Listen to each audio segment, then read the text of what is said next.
Well, welcome everyone to the Rabbi and the Shrink. I am Dr. Margarita Guri, Dr. Red Shoe, and this is Rabbi Yonason Goldson.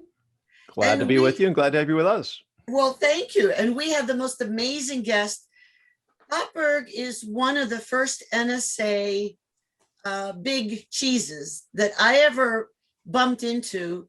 He's an amazing influencer, but one of the most generous hearts and minds that I have ever met. He is an influencer's influencer, the catalyst for many people. Bob Burg, CPAE, Hall of Fame. I just adore you. Welcome to the show. Well, that is so very kind of you. I don't even know what to say. I almost like myself better now. Well, that's always good, isn't it? In a half an hour, you're going to feel even better about yourself. I know, really. I know. Well, then you'll have to join us again and again. Well, the rabbi has a great story about how you two met, and then I'll talk a little bit about some of the things that I find compelling. So, Rabbi, tell the story. I love your stories. Well, I particularly like this story because it has such a happy ending.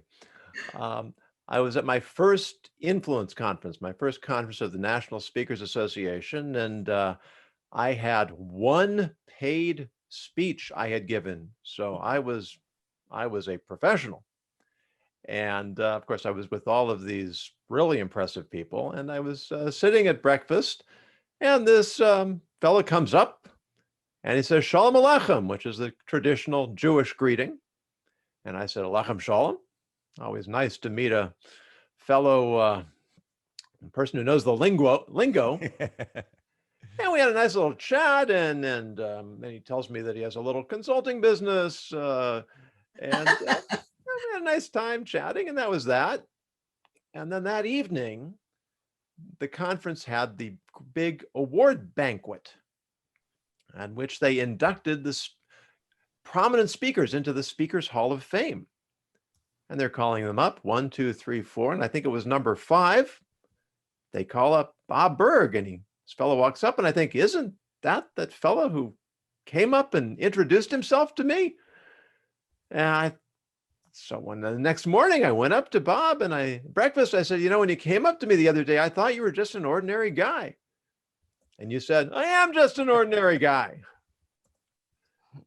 And I think that anybody who knows Bob Burg knows that he is an ordinary guy. And that's, for all his extraordinary accomplishments, he hasn't lost that common touch. And I think that really is a key to your success, Bob, that you don't have airs, you don't have pretensions. You really are a go-giver, which of course is your brand. Oh, thank you. That touches me deeply. Thank you. It really does. Well, and speaking of Go-Giver, he is the founder of what's become a Go-Giver movement. And I'd never heard it spoken that way till I heard you at the Hall of Fame speech. And even Randy Gage, who's a very discerning guy, not only thinks you're great, but credited you with being creating this movement. So please tell us, what is this Go-Giver movement and what does it have to do with ethics? Well, being a go-giver, if we just take the very basic premise, it's simply understanding that shifting your focus, which is really where it all begins, shifting your focus from getting to giving. And when we say giving in this context, we simply mean constantly and consistently providing immense value to others. Understanding that not only is it a more fulfilling way of conducting business, it's also the most financially profitable way as well. And not for any kind of way out there, woo-woo, magical, mystical reasons or anything. It actually makes rational sense when you're that person who can take your focus off of yourself and place it onto helping others, discovering what they need, what they want, what they desire, helping them solve their challenges, helping bring them closer to happiness, if you will. People feel good about you. People want to get to know you. They like you. They trust you. They want to be in a relationship with you. They want to do business if that's appropriate, or they want to at least tell others about you, be your personal walking ambassador. So I think when it comes to ethics, it's understanding that really you know, for all practical reasons that this works or is important, it's also that we're doing a good thing in life. You know, when we can be what I call internally motivated, but outwardly focused, because outwardly we're here to make the place a better world for everyone. There's a phrase I like to use, and that being selfless is selfish. Mhm. It's when we make other people our priorities, you know, Yeah. whether you call it karma or in providence, or just what goes around comes around, and that when we Yeah. extend ourselves to others, it comes back to us.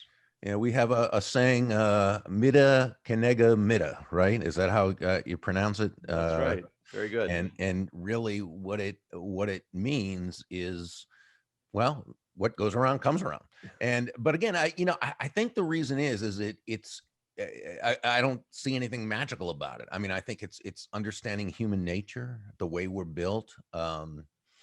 It's how relationships happen, you know. And I just think we feel, you know, when we can really, I always say this, the single greatest people skill. Okay. And I see people skills as being very, very important. I see people skills being the difference maker between the relatively successful person, a person who can really achieve some legitimate level of success, and the person who really, really attains that huge level of success. It's typically people skills. Why? Because that's who we're dealing with, right? You know, it's never about the product. It's never about the service. Now, those are important, but that's not what it's about. It's always about how we make another person feel. And so I say, you know, the single greatest people skill is a highly developed and authentic interest in the other person. And when we can have as our goal to make that other person feel genuinely, and that's important, genuinely good about themselves, about the situation, and about us, now we're creating that environment, that what we call benevolent context for everyone's success. Well, after I read your book, that it's the adorable, simple parable about this guy Schmo. Joe Schmo is what I call him. Joe. And he reminded me of how to articulate what I do. And your book changed how I present myself in terms of writing. It didn't change my attitude. It didn't change it, but it helped me articulate it in such a way that I think it made all the difference. So I want to thank you. Well, I didn't even buy the book. Someone in the airport we were stuck overnight and someone was reading it, and I finished my book and he finished his book and we traded books. oh, what a good idea. And that's how I found out about your book.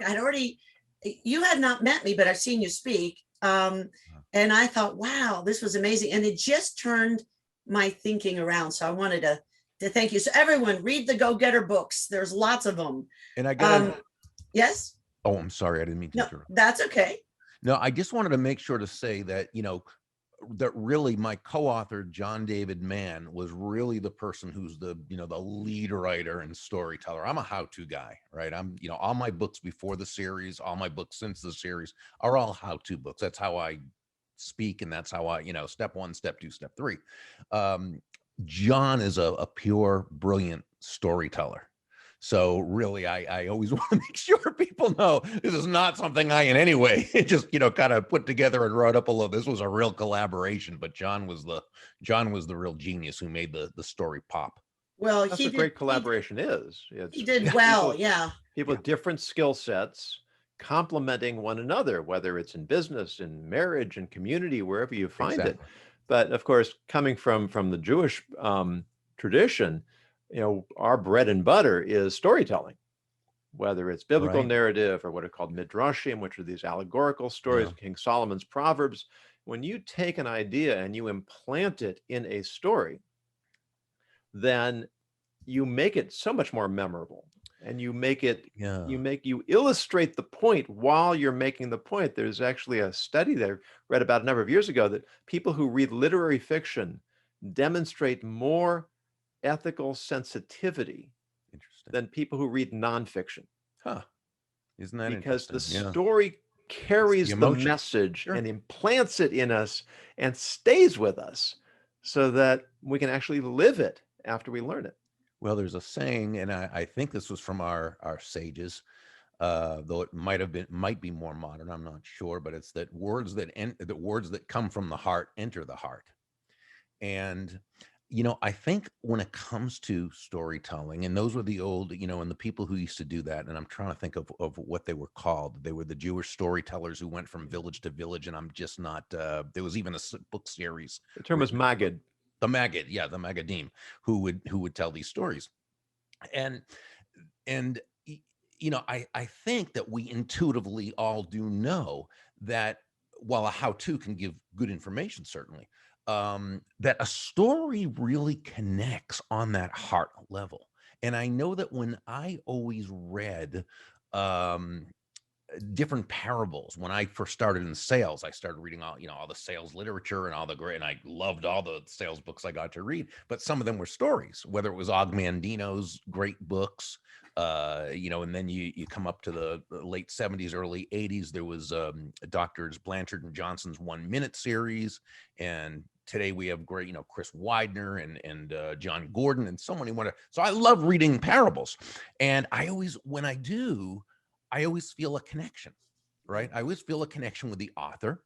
I feel a connection with the characters, and I feel a connection with the information itself on a way that goes so much deeper than in a how-to book. Yeah. And if we really want to have an impact on other people, it's not enough that we know our stuff. We need to know how to convey it to other people so that they can really take it to heart. And that's part of our responsibility. That's what makes a person an influencer. What a great I point. think that, Bob, that's what you and John Mann have done. It's interesting. When my mother first came from Cuba to Boston, she knew a family, the Mann family, and they had a son, Johnny Mann. So I don't know if it's the same one or not, but he was apparently adorable and brilliant and funny. Well, that sounds like my co-author, adorable, brilliant, and funny. I'm gonna have to let him know that. And that what part, because I know John actually, well, I know he lives in Western Massachusetts, he and Anna, but I don't know if he grew up in the Boston area. Now, what area did your mom come to in the Boston area? Do you happen to remember? I know that they lived near the hospital. My father went to Boston from Cuba to become a training analyst. So they had the psychiatric hospital. So I know it was near there. Yeah. Was that McLean? Do you know if that's where? I don't remember. I should look that up, shouldn't I? Okay. No, but McLean's in Belmont, which is just outside of Boston. And it's a very, very well-known psychiatric hospital. Yeah, I know that it was in a little town near Boston. Okay. They always called it Boston. Okay. Oh, exactly. Yeah, absolutely. So and it's a stone's throw from Boston. Absolutely. Right. So Yeah. that's interesting. So it's funny the connections that we have. Charlotte was saying it's a great book, and it aligns, your book's a great book and aligns with Adam Grant's findings that the most successful people are strategic givers. Well, And Adam's, that's true. I don't mean to keep interrupting. I'm not an interrupter. I feel I've interrupted you twice now, and I don't mean to. I'm honored. Gosh, no, don't be honored. That's not nice. That's not nice. I'm sorry about that. Yeah, Adam's book, Give and Take, which was his first book. He's written several of them now. But Give and Take was it was really a magnificent look into 3 different types of people: givers, takers, and matchers. And how, the most so interesting, one of the first points in his book was that the most successful people were givers, but also the most unsuccessful people were givers, because it depended. Because people who are and this is why we say, when it comes to the go-giver, and because I'm asked this by people all the time, can you be taken advantage of? Is this in some of the questions that make sense when you first hear a title? And I say there's nothing congruent with being a go-giver and being a doormat or a martyr or self-sacrificial in any way. And it was interesting that Adam's book basically, came out and said that too. But his book is really magnificent. Where John's and my book is a parable, Adam's book, Give and Take, is a really deep dive into the whole psychology and such. So I highly recommend it. I thought your parable was a deep, deep dive as well. Oh, thank you. Yeah, for a parable, I guess. It impacted me, and in fact, the people in my security area, we had big discussion about it. Oh, thank you. It's fascinating. So, from reading this great mind, Bob Burg, I remember one of your great questions in terms of adding value is to ask somebody, where did you get your start? So, sir, where did you get your start? Well, mine was, I started out as a broadcaster, actually. You have the voice. Yeah, and they say I have a face for radio, a good face for radio. So, yeah, you know, I had the voice, but I actually grew up in the greater Boston area. And yeah, the western suburbs. And I had a very, very thick Boston accent, which was not helpful at all, even when I was with the local station doing sports, right? You know, because park the car just doesn't cut it, you know, on radio if you're going to be. So I took a course at I think it was Emerson College, where I learned how to speak more gooder. And and I got rid of most of the accent. It still actually to this day comes back sometimes, but mostly I got rid of it, which was a good thing, because my next stop was as a TV newscaster in Oklahoma, and a Boston accent definitely wasn't going to fit in well there. And but I really wasn't a very good newscaster. I could read the news. I mean, that was pretty easy, but I certainly wasn't a journalist. And I like to say I graduated into sales. And the trouble for me was I had no formal sales training, and there was really no training where I was working. So I was kind of out on my own, and I floundered for the first few months until I came across a couple of books in a bookstore. One was by Zig Ziglar, and one was by Tom Hopkins, two of the real icons in the sales space. And just getting those books, and this is 40 years ago now. So back then that wasn't as prevalent as it is now. I was so lucky I came across them, but I started, reading it and studying it and highlighting and note taking and the whole thing. And and applying it, of course, because you've got to also apply the information. And my sales really almost immediately started to go really well. And I just got really hooked on, sales, and then the personal development aspect, which I loved. And then, a couple sales jobs later, I worked my way up to sales manager of a company, and people started asking me to teach them what was working for me. And what did they used to say on the Seinfeld show? Yada, yada, yada. Another 30 or so years later, here we are today. I don't remember seeing it in the book, but just interestingly, just a few weeks ago, I was looking for something to read, and I saw a book on the shelf I hadn't looked at in a long time. There's a collection of speeches from the 20th century, American speeches from the 20th century. It's one of those books you just flip through until you see something that catches your eye. Mm-hmm. And I come across the eulogy for Knute Rockne. Huh. And in this eulogy, I forget who was giving it. I think it was one of the deans of Notre Dame College. It says, Knute Rockne was not a go-getter. He was a go-giver. No way. I love so it. It wasn't in the book. I love it. And I thought, my goodness.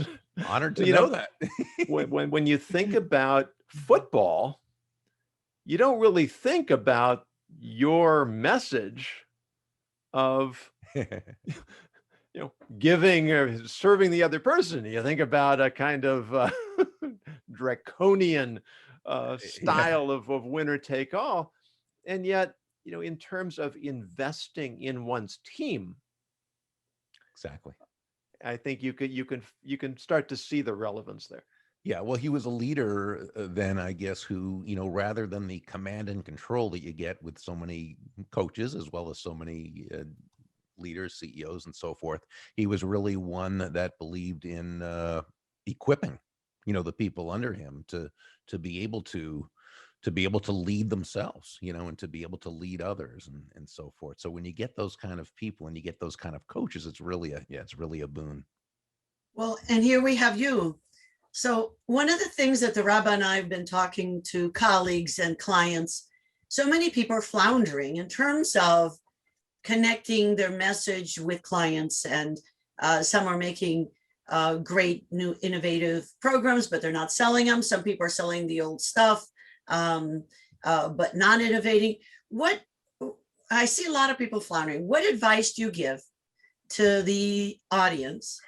What can they do right now to connect better with their message, their value, and sales?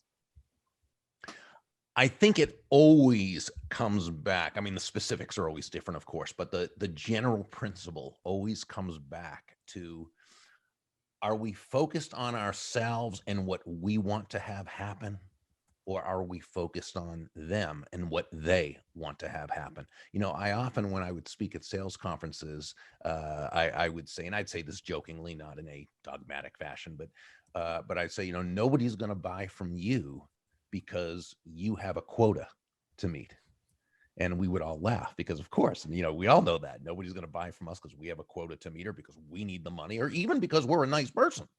They're going to buy from you or from me or from anyone else because they believe they'll be better off by doing so than by not doing so, which is why the focus always must be on the value you're providing another human being. But here's the difficult part.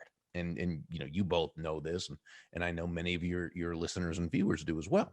As human beings, we all see the world from our very own unique viewpoints, our subjective beliefs, our belief systems. I often call it an unconscious operating system, right? We think we're making conscious choices and based on free will when really we're operating within a matrix, in a sense, that's been set up for us by those around us from the time we were little babies to growing up and everything we, right?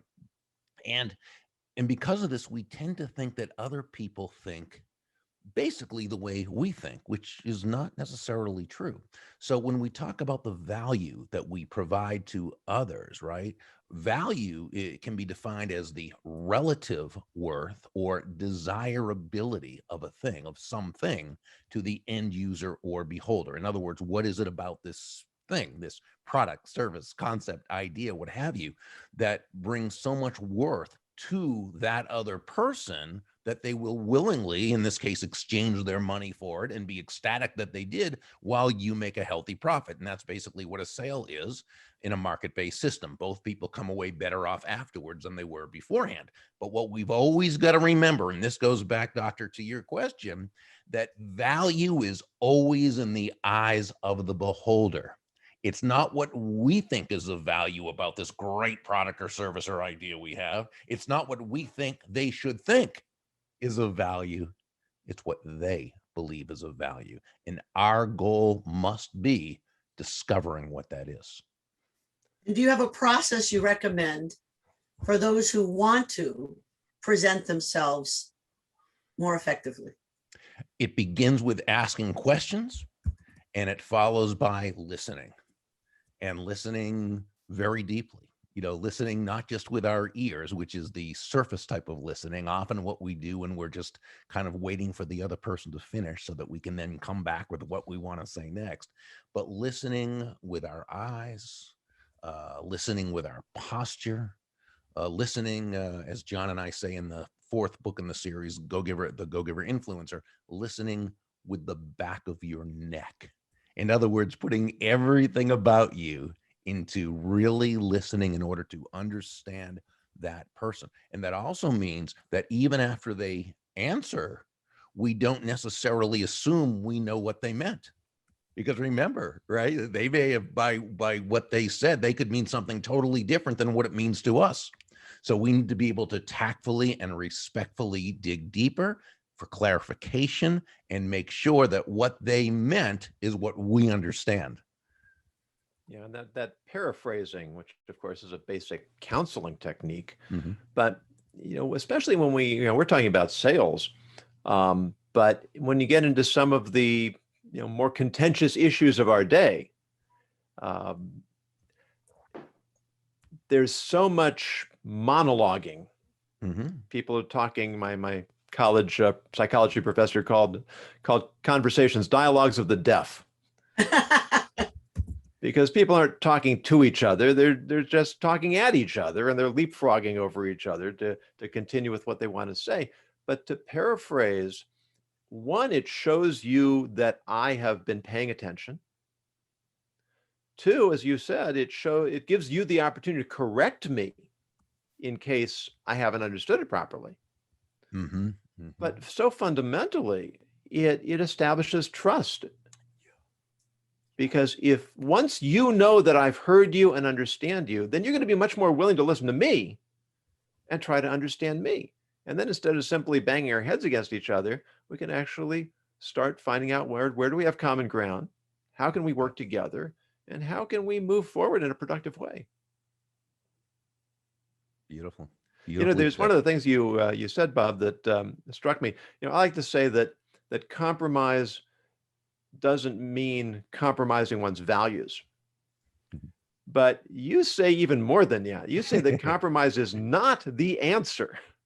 Well, we always say not the first answer. We would rather we would rather aim for collaboration, which we say is 1 + 1 = 3. Okay. Now, compromise certainly has its time and place.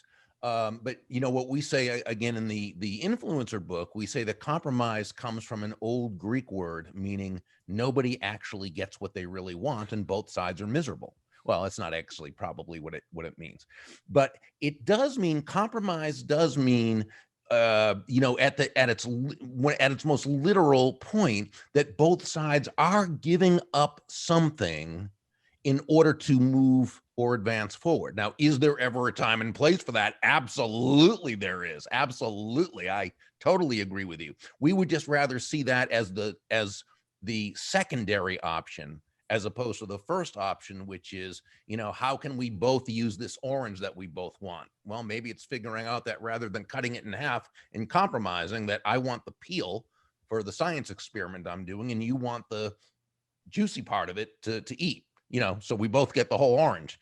So that's, you know, so that's just it. But it's semantics too, you know, so but I think we both have the same idea that what we really want is to advance the process in such a way that people feel as good as they can about it. So what are you working on these days? My business partner, the brilliant Kathy Tajanel, and I just opened our new Go Giver Success Alliance online mentorship community. So we're very, very excited about that. Tell us about that. It's really a community of go-givers, and that we get together, well, at least once a week via Zoom for an hour. And on this, there's basically there's learning, there's discussion, there is strategizing, there's relationship building, there's exchange of ideas, everyone helping everyone else build their business. So the idea of the Go Giver Success Alliance as a mentorship community, and I get to be the quasi mentor, I guess, or the guide, if you will. But really, it's about everybody doing it because we really have some very successful people there, and there's so much wisdom collectively within the entire group just from what we have already, and we know it's going to continue to build. But what's the link so I can put it in the chat for everyone? Oh, thank you. Well, people can either go to Burg, BURG.com, and then scroll down just a smidge, and it will take them to where it says Go Giver Success Alliance, or they can actually go to Go Giver without the hyphen, GoGiverSuccessAlliance.com. Probably easiest just to go to Burg.com and scroll down a little bit. Yeah, Burg.com is just so complicated. I'm a simple guy. And it's B-U-R-G, Burg.com. Yeah. I think that's awesome. Thank you. I remember too that you are 99 and max. You want to tell that story of how you got that? Yeah, my business partner, Kathy Tajanel, is really, you know, and by the way, this is from the old Get Smart TV show. So not the movies. I'm sure they were good, but I never saw them. But the old TV show was one of my old all-time favorite. Me too. You know, absolutely. And I'm very much like Maxwell Smart. You know, I'm the guy who, no, I really am. I'm the guy who kind of would trip over something, walk into a door and you know, clip his nose. I would mess something up, but it always comes out great in the end. And it's because of 99, just like with Max Smart, right? We're 86. It was always 99. That's my Kathy. She's the one that, you know, she's the one that makes it all happen. but I'm the one that gets the credit. Just like 99 used to be the one to save the day, Yes. Max got all the credit, and that's why we're Max and 99. It was so funny because we had an event. We put on an event called the Go Giver Entrepreneur Academy, which is like a 3-day event. We hold it for about 10 people at a time. We limit it, so it's very, very intimate. And about 15 minutes into it, I was talking to everybody in a group thing, and I said, I said, you're gonna find out. I said, a lot of you who you don't know us really well yet, and you kind of think I'm the guy who, you're going to find out really soon that the brains of this whole thing is 99 right here. And a couple of people right away said, yeah, Bob, we've already kind of figured that one out. So that it's pretty obvious as soon as you know us. Well, see, and this is why you made such a big impression. You're always giving credit, making sure you don't take full credit for the books or for anything. You've got your Kathy Tate. How did you connect with her in the first place? What's the magic behind that story? Kathy, years ago, I was doing a lot of public events.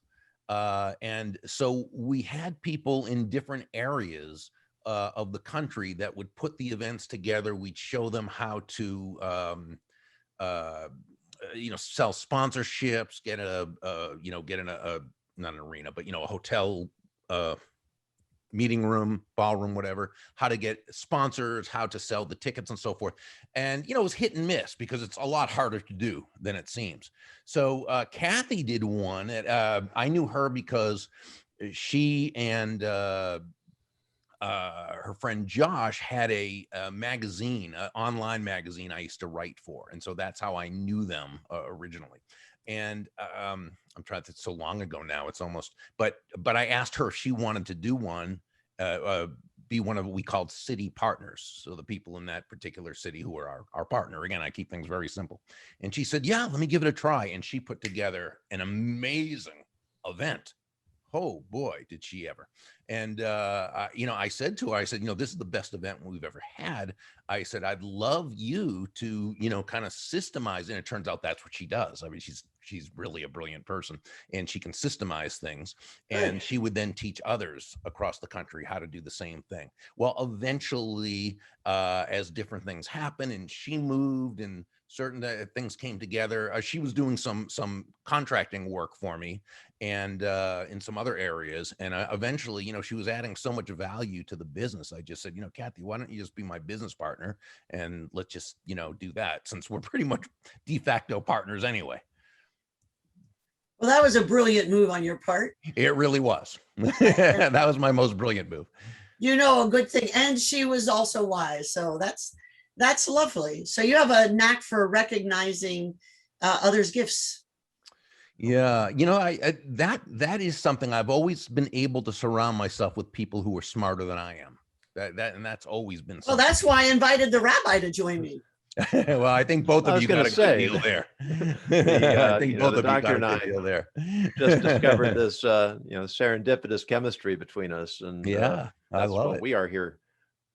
Yeah, we met we met in a variety of ways, but my friend Dave Bricker is a mutual friend, and he put together an ethics panel, and we were both on the panel.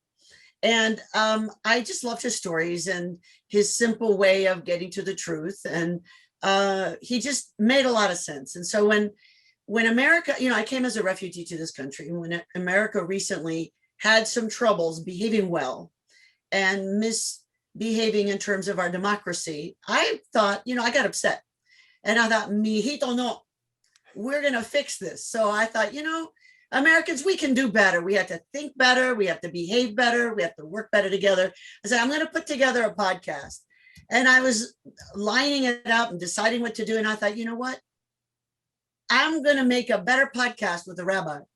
So I called up the rabbi and I said, I want you to say yes to something. This is what it is. And he said, yes. And I thought, okay. So since then, we've been— It was an easy ask. Huh? It was an easy ask. Well, yeah. I mean, how could I not ask? And I think he was smart to say yes. So that's where we're here. And we're inviting people that we think make the world a better place. And Bob Burg, CPA, best-selling author and influencer of influencers, we believe that you do make this world a better place. Thank you.